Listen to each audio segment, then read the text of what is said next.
What really started my self-development and confidence journey was a simple question.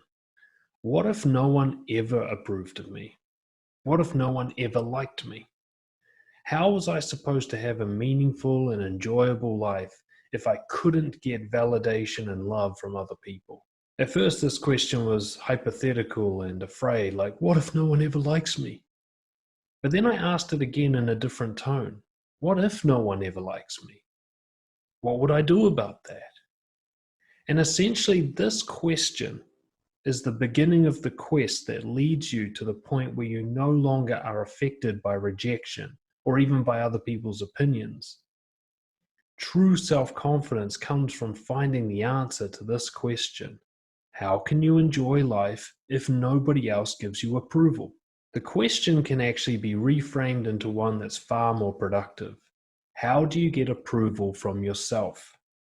Imagine there's a cup inside you that needs to be filled with approval and validation. You've been spending most of your life trying to get other people to fill it for you, and that's why you're afraid of rejection. Rejection is their refusal to fill the cup. In fact, it's the way that they empty the cup and make you feel empty inside. Loneliness is the sensation of the cup being emptied. But what if you could fill it yourself? Now, unfortunately, this isn't some quick fix self-help scheme where you just look in the mirror and do positive affirmations and say, hey, you're a good person. Because the brain is not going to buy that. It doesn't buy into that kind of crap. For you to actually approve of yourself, you're going to have to earn it. Just like you try to earn it with other people. The good news is you've already been putting in that effort all your life, only you've been doing it to impress other people. Now you're going to change. You're going to put the effort in, but to impress yourself. So I want to point out to you that the secret to self-confidence really is about figuring out how to impress yourself, how to genuinely approve of yourself by witnessing your own behavior and liking what you see, even if nobody else does. Take a moment to think of how you try to impress others. How is it that you try to make other people like you? How is it that you try to avoid or prevent rejection? Because in that behavior is the secret to you impressing yourself. What if you treated yourself like somebody that you're trying to make attracted to you? What if you treated yourself like somebody whose approval you wanted? What if you treated yourself like somebody you love and someone you're kind towards? These are all behaviors that you've been doing to other people. It's a very practical question that we're trying to answer here. What do you do to try and get approval from others? And what would it look like if you did that for yourself instead? We're talking about two major changes here. One, changing your behavior to impress yourself rather than others. And two, measuring yourself to give yourself feedback rather than seeking feedback from others.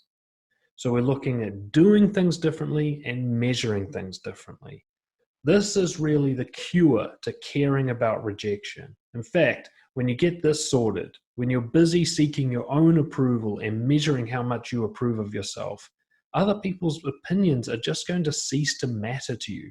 There will no longer be any cause of rejection in your life because nobody can reject you when your cup is full. In terms of what to do, we're talking about valued living. We're talking about living in a way that makes you think, yes, I have integrity. Yes, I'm proud of myself. Yes, that was the right thing to do. We're not going to go too deep into valued living on this particular course because that's kind of a separate topic. But I want you to just start thinking about what is the right thing to do, even if no one else cares. Even if it doesn't impress anybody else, what do you know you should be doing?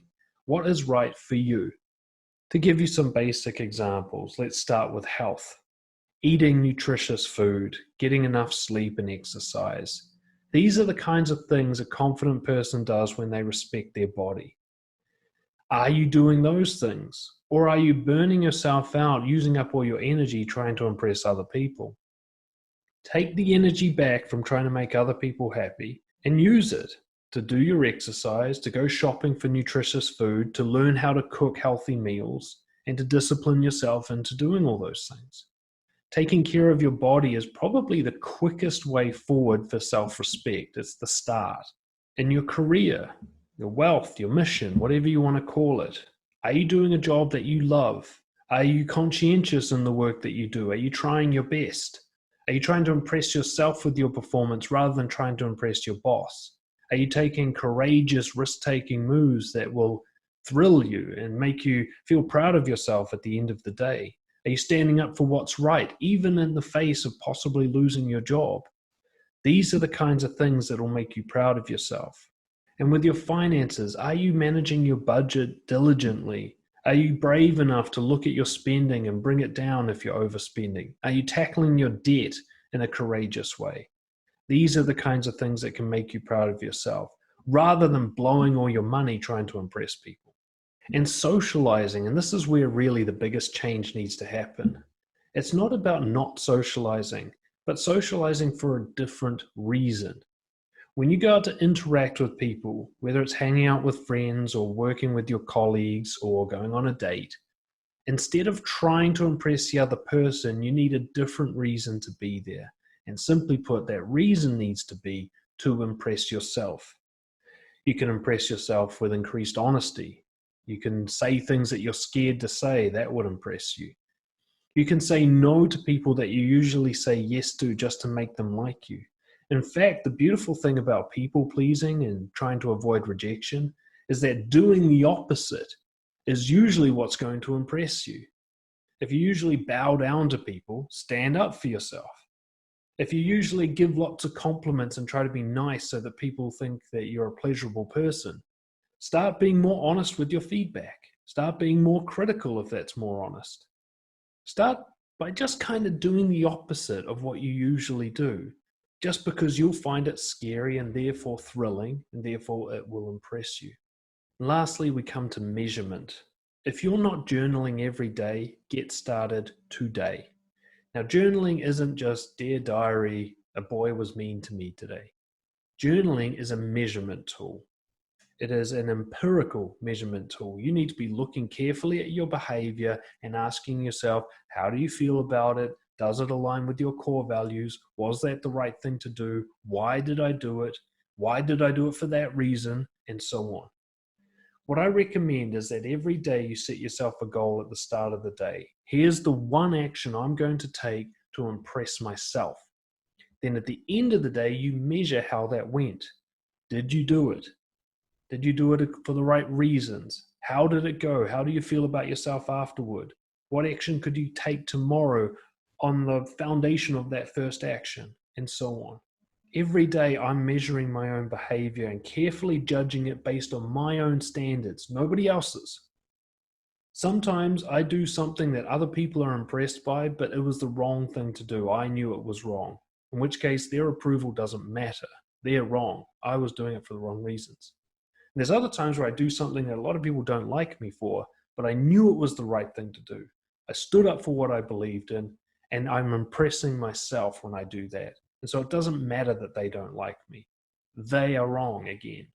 So design yourself your own measurement system where you know whether you did the right or the wrong thing by your own standards, no matter what anyone else's opinions are, and then get into the habit of regularly measuring yourself.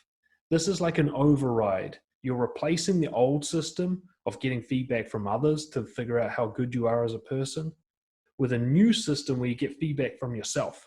Impress yourself with your behavior, measure yourself by your own judgment system, and within just a few months, you will feel the difference where you no longer care whether or not someone else rejects you. And the main reason for this is, remember what we said, nobody ever rejects you, only you reject you. So now you're going to be unrejecting you. You're going to be impressing yourself instead so that you actually like you, that you're attracted to your own behavior. And then there's going to be no inner self-rejection. And you'll realize that there is no rejection at all.